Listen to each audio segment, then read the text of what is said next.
আসসালামু আলাইকুম প্রিয় বন্ধুরা,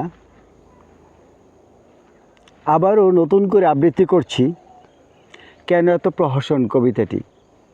এই কবিতাটি আরও বেশ কিছুদিন আগে ভিডিও রেকর্ডিং করেছিলাম, আজকে নতুন করে আবার রেকর্ড করছি, ভালো লাগবে হয়তো। ইচ্ছে করে সেদিনের প্রহসনের কথা বলি, মনে আছে তোমার? আমি জানি কেউ শুনবে না তোমার দোসর যারা সেদিন তোমাকে তুচ্ছ করে তাড়িয়ে দিয়েছিল।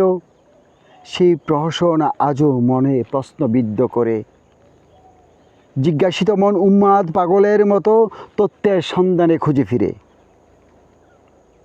তুমি খুব চঞ্চল চটপটে ছিলে, তাই তোমাকে ধূমকেতু বলে ডাকতাম। ভালোবাসছি কিনা তখন আমার জানা নেই, তবে তোমাকে খুব পছন্দ করতাম। তোমার লেখা চিরকুট অনেক দিন পড়েছি। প্রারম্ভিক সম্বোধনে হৃদয় সম্বোধন করেছ আমাকে, বলেছ সময় ফুরিয়ে যাচ্ছে, যদি পারো আমার ক্লান্ত হাতটি ধরো, একটু দূরে কোথাও নিয়ে যাও, আমি বড্ড অসহায় বোধ করছি, একাকিত্ব যন্ত্রণা। সারা রাত তাড়িয়ে বেড়ায় বিষধর সর্পের মতো, নিদ্রাহীন চোখ দিবা স্বপ্নে বিভোর, তোমাকে আগলে রাখে গর্মাক্ত বাহুবন্ধনে। অতঃপর আমি বললাম, এখন দুঃসময়, তোমাকে জানতে দেইনি। তোমার বিয়োগ ব্যথায় নিকোটিনের স্পর্শে ভেতরটা জ্বলে পুড়ে ক্ষত বিক্ষত হয়ে ক্যান্সারে নিয়েছে রূপ। ধীরে ধীরে দুরারোগ্য যন্ত্রণায় মৃত্যুর পথেই যেন হাঁটছি।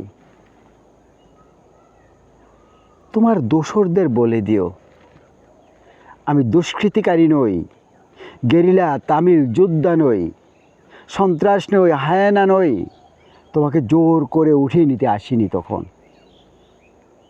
তোমাকে দেখলে ভেতরে ভিন্ন অনুভূতি জাগে, তাই দেখতে এসেছি।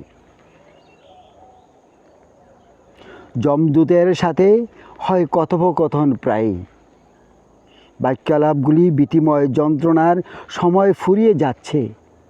খুব সহসাই চলে যাব অদৃশ্যে তোমার, যদি মনে পড়ে। রাতের গভীরে আকাশের দিকে দেখো, অগণিত নক্ষত্রের মাঝে জেগে থাকবো আমি, উত্তর আকাশে জলমলে তারকা হয়ে, যাকে তুমি ধূমকেতু বলতে, তার মতোই হয়ে জেগে যাব,